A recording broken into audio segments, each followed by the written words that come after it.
네, 여러분 안녕하십니까? 2017년 10월 19일 목요일 아침입니다. 사우스코리아는 지금 전형적인 가을 날씨로 상당히 맑고 클리어한 아침이 시작되고 있습니다. 시간 잠시 묵상하고자 하는 것은 우리 예수님께서 거의 2000년 전에 부활 승천하시고 성령님으로 오신 지가 벌써 2000년이 꽉 찬 시대가 된 이때에 가장 우리들에게 최고의 관심사는 역시 우리 주님이 언제 오실는가, 그리고 우리는 어떻게 우리 주님을 맞이할 수 있는가에 대한 그것이 가장 중요하고 핵심적인 것 같습니다. 그래서 이 시간 잠시 짧은 시간이지만 다시 한번 이 문제에 대해서 전체적으로 제가 라인을 정리하면서 주의 인도하심을 한번 받을 수 있도록 하겠습니다.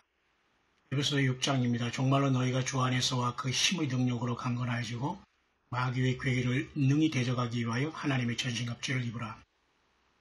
우리의 씨름은 혈과 육에 대한 것이 아니요 정사와 권세와 이 어둠의 세상 주관자들과 하늘에 있는 악의 영들에게 대함이라. 하늘에 있는 악의 영들에게, 그죠?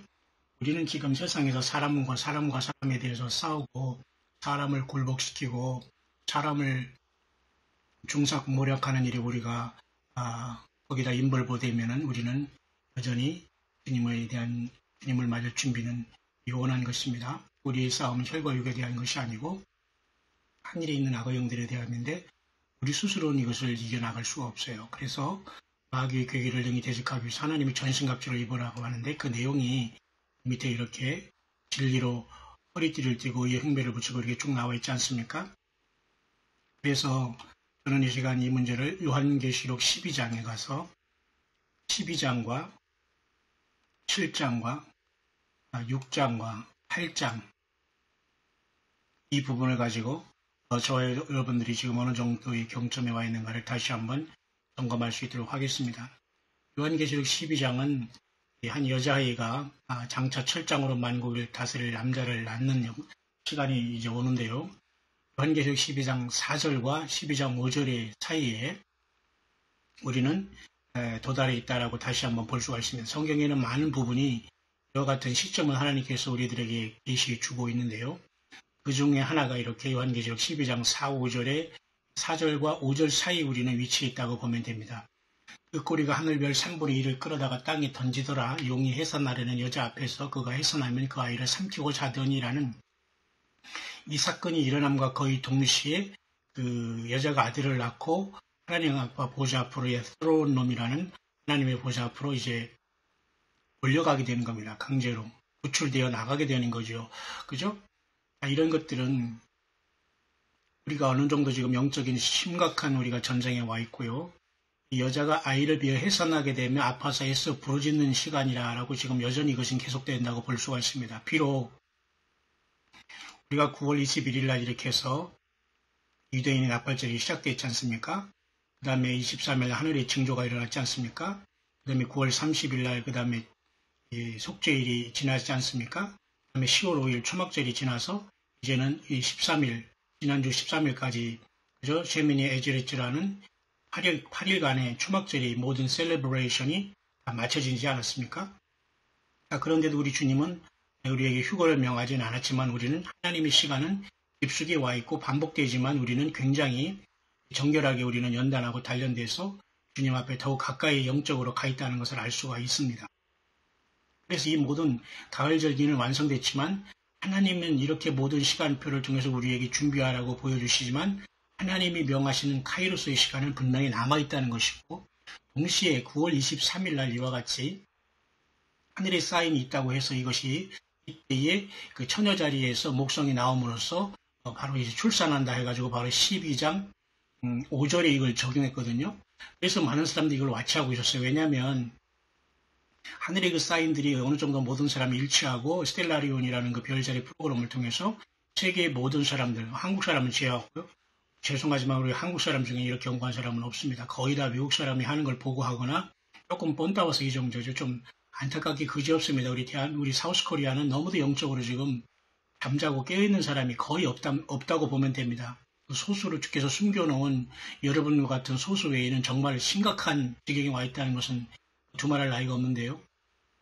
그래서 12장 5절로 봤다는 것입니다. 9월 23일 하늘의 사인을. 그렇지만 이 사인이 비록 하늘에서 그런 현상으로 지나갔다고 하더라도 그건 확증할 수 없습니다. 지나갔다고 하는 사람 아니면 아직도 안 저기에서 지금 그죠? 이번 주 토요일 날 다시 이때 뭐 이 선여 자리에서 주피터라는 목성이 나옴으로써 계시록 12장을 연출한다는 여러 가지 아직 말이 많습니다만은 그것이 지나갔다고 설령 사인이 하더라도 사실 12장 5절의 실제적인 사건은 아직 남아있다는 거죠. 맞죠? 하늘의 사인과 지상의 이러한 그 액츄얼한 하나님의 그죠?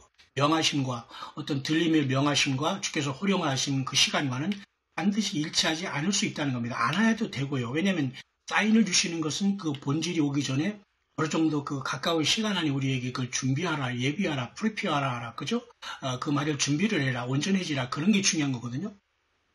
그 징조를 따라서 우리가 살아가면 결국은 그날을 설령 마쳤다고 하더라도 주님 앞에 부름받을 수 없고 불법을 행하는 자들아 내게서 떠나가라는 명을 받을 수 있기 때문이죠. 우리는 덜렁덜렁 따라다니는 것이 아니라 이 주님이 이 마지막 들림을 명한 첫째 부활을 호령으로 명령하실 데살로니가전서 4장 17절에 주께서 호령과 천사장을 조려 하나님의 나팔로 이런 사건이 일어나기 직전 우리는 더 중요한 것은 감사하다 다행이다는 마음으로 지금 무엇이 잘못됐느냐, 무엇이 우리 주님과의 관계가 더 중요하느냐, 얼마나 더 내가 성장해야 되느냐, 뭘 더 회개해야 되느냐, 이런 문제에 대해 우리는 깊이 이 성령님과 교제를 하는 것이 더 중요한 것입니다. 골방에서. 그렇죠?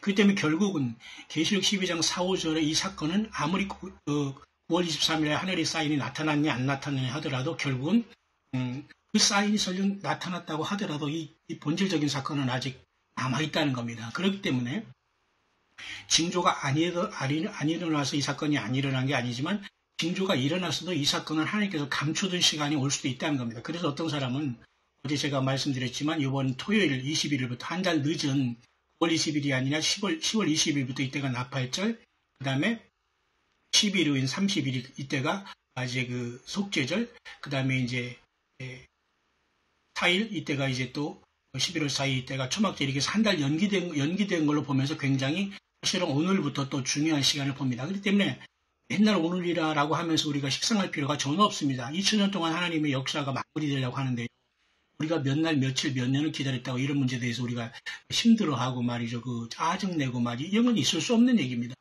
인내로서 우리가 주님을 사랑하고 하루하루 정말로 생명 내걸고 기쁨과 벅찬 감격으로 하루하루 우리가 주님으로부터 들림받고 말이죠. 새 변화받아서 영광스러운 첫째 부활에 참여한다니 놀라운 희망과 소망과 말이죠. 확신과 정말 능력과 성령의 감동으로 넘쳐나야 되지 않겠습니까? 자, 그래서 이 하늘의 별 3분의 1을 땅에 던지는 이 사건이 먼저 일어나야 돼요. 용이.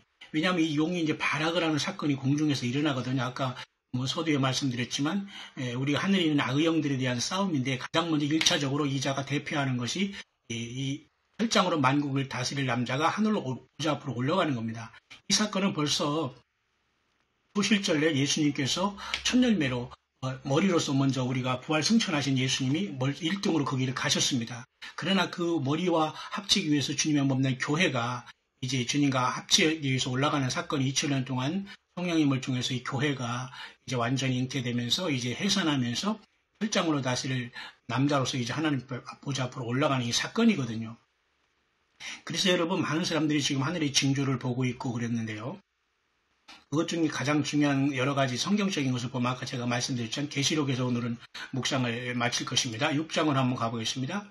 자, 6번째 이렇게 인을 띌 때에 하늘이 별들이 무화과 나무가 대풍이 흔들려선 과실이 떨어지는 것까지 땅에 떨어지며 하늘은 종이축이 말리는 것까지 떠나가고 각 산과 섬이 제자리에서 옮기우는 역사가 나타나요. 자, 그래서 진노의 큰 날이 이르렀고 세상 모든 사람들이 영계가 열려가지고 깜짝 놀라서 모든 사람이 알게 됩니다. 여섯째 인을 떼실 때에 큰 지진이 일단 나고 해가 어두워지고 총단같이 검어지고 온 달이 피같이 된다는 이 사건이 일어난과 동시에 주님께서 우리를 첫째 부활로 부르시는 사건과 거의 동시에 일치한다는 것입니다. 이것이 맞죠? 그러기 위해서는 먼저 큰 지진이 일어나야 돼요. 뭐 8.0 이 정도가 아니라 뭐 10도, 15도까지 지구가 그냥 꿈찔하는 이러한 큰 지진이 날 수가 있어요. 그러면 해가 완전히 어두워져요. 그 다음에 달이 피같이 돼요. 이건 보름달이 떴기 때문에 피같이 되는 거죠. 그러니까 결국은 이런 큰 사건이 마태복음 24장도 이런 말이 있죠. 그날 환란 후에 이런 말이 있듯이요. 그러니까 이런과 동시에 거의 교회가 하늘에서 주님의 호령을 통해서 첫째 부활로 부르심을 받을 수 있지 않나 그렇게 보는 겁니다. 이 사건이. 그러니까 계시록 12장에 이와 같이 하늘별 3분의 1을 땅에 던지는 이 사건이 이름과 동시에 그것이 여섯째 인을 띄어지는 건데 그것이 바로 이렇게 큰 지진이 나면 해가 총나무까지 검어지고 온달이 피까지 되는 사건으로서 그 다음에 6장 여섯째 인 이 사건은 바로 교회가 첫째 부활로 이 땅을 떠났고 땅에 남는 사람들이 지금 혼비백산에서 지금 다 그죠? 불과 산 바위 틈에 숨어버려서 가리우라고 하는 이런 때늦은 후회를 하는 것을 보게 됩니다. 여러분 여기에 있겠습니까? 우리가 여기에 있지 않기 위해서 악착같이 우리가 주님을 만나러 가려고 우리가 지금 믿음을 지키고 우리가 영적인 싸움을 하는 거 아니겠습니까? 이 말씀은 동시에 7장으로 가면 14만 4천이 이제 교회가 떠난 다음에 이스라엘에서 이렇게 사역자들이 이제 환란에 그죠? 완전히 이건 순교하면서 주님을 증거할 이스라엘 사역자들이 인을 맞은 다음에 바로 7장 후반부터 여기에 휴거가 일어났고 공중 들림이 일어난 사건이 여기에 이제 총체적으로 결론이 나온 겁니다. 사실 이 7장 후반전은 결론이거든요. 이것에 대해서 8장부터 강론을 하나님께서 자세히 보여준 것이 여기서 이미 결론이 맞춰진 거예요. 보십시다. 아무라도 능히 생길 수 없는 큰 무리가 흰 옷을 입고 손에 종려가지를 들고 보좌 앞과 어린 양 앞에 서버리죠. 바로 하늘 보좌에 올라갔다는 겁니다. 큰 소리로 외치는 이들이 하는 특징이 뭐냐면 구원이 보좌에 앉으신 우리 하나님과 어린 양이 있도다라고 찬송을 큰 소리로 외칩니다. 찬양이잖아요. 그러니까 아버지 하나님과 어린 양 예수 그리스도께 구원이 있다는 걸 철저히 아는 사람들입니다. 어떤 사람이 구원한 것도 아니고 사람을 따라온 자들이 아닙니다. 어린 양 예수님과 아버지 하나님만 전 세계에서 따라오면서 그저 각자 골방에서 저희들이 세상에 살지만 세상의 시스템에 속하지 않고 그곳에서 설령 예배를 하더라도 그곳에 마음 주지 않고 오직 주님만 사랑하고 주님 때문에 겸손하고 주님 때문에 낮아진 한순교한 자들이 우리 하나님과 어린 양이 있도다라는 큰 소리로 외쳐서 보좌에서 이렇게 외치는 모습이 있습니다. 여기는 어느 사람이 개입한 적이 절대로 어느 개인이 여기에 개입할 수가 없어요. 오직 야훼 하나님과 야슈아 하마샤라는 우리 어린 양 예수 그리스도 하나님의 아들만이 구원의 근본이십니다. 이 모든 걸 이루시는 분 우리 안에 또 성령님께서 하심으로써 성삼위 하나님의 역사거든요. 그래서 이들이 내용을 하늘에 있는 24장로 중에 하나가 이렇게 내용을 알려주고 있죠. 내가 가로되 내 주여 당신이 알리이다 하니 그가 나더러 이르되 이는 큰 환란에서 나오는 자들인데 어린 양의 피에 그 옷을 씻어 희게 하였느니라. 어린 양의 피 오직 예수님의 생명을 걸었다는 것이지 예수님의 생명 외에 다른 것에 생명을 걸은 것이 아닙니다. 그래서 보좌의 가운데 계신 어린 양이 저희의 목자가 되사 예수님이 우리를 이끌어주는 것이 어떤 사람을 하나님이 세워서 이끌는 게 절대 아닙니다. 어린 양이 친히 성령으로 주의 종도를 세우시면서 마지막에 이와 같이 저와 여러분들을 전 세계적으로 이끌고 있는 것입니다. 맞죠? 결론적인 것입니다. 이미 이것은 첫째 부활이 일어난 것인데요. 그래서 8장에서는 좀 더 강론적으로 들어가서 일곱째 나팔이 일곱째 인이 띄어지면서 일곱째 나팔 중에 네 개의 나팔이 부러지고 그 중에 보니까 넷째 나팔이 가만히 보니까 말이죠. 바로 6장의 여섯째 인과 너무 흡사합니다. 3분의 1과 달 3분의 1과 별들이 3분의 1이 침을 받아 그 3분의 1이 어두워지니 낮 3분의 1은 비침이 없고 밤도 그러하더라. 마치 6장에 여섯째 인이 뛰는 것에 그 내용의 클로즈업된 더 디테일한 모습을 여기서 보여주고 있는 겁니다. 그죠? 그래서 이렇게 하늘이 별들이 떨어지는 것. 그래서 계시록 12장의 사탄 마귀가 결국은 하늘별 3분의 1을 지구로 떨어졌다는 겁니다. 세상 과학이나 이런 것들은 하늘에서 뭐가 떨어졌다고 하겠지만 이게 다 하나님의 역사 속에 있는 구원의 역사 속에 있는 거든가 이것을 알지 못하는 사람은 그냥 하늘에 운석이 떨어지는 거 혼비백상 20시간밖에 안 하는 겁니다. 그죠? 나사라는 것 자체도 말이에요. 그건 속임이라는 히브리어 뜻입니다. 여러분 나사도 이 세상을 온전히 속이는 적그리 악한 세력일 것이거든요. 나사를 믿어서는 안 돼요. 여러분 나사가 여러분 놀랍게도 히브리 말로 deceive 속인다는 뜻이 있습니다. 참 이게 기가 막힌 노릇 아니겠습니까? 다 속임을 당하는 거니까 하늘별 3분의 1이 떨어질 때 운석이 떨어진다. 운석을 주스러 가는 사람은 어리석은 사람 없겠지. 우리는 사탄마귀의 발악이라고 볼 수 있고 교회의 첫째 부활이 바로 이 동시에 아이를 하나님 아까 보좌 앞으로 올라가는 역사가 나타나는 겁니다. 그렇죠?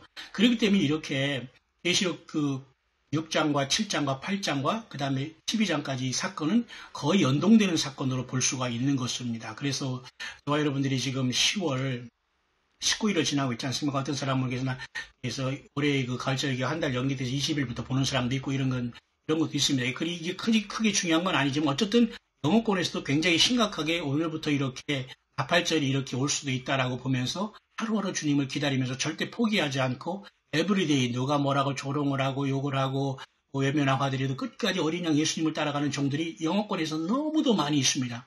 우리 한국에서도 이와 같이 7천의 주님을 따르는 천열매들 귀한 성도들이 많이 있다는 것에 너무도 감사합니다. 끝까지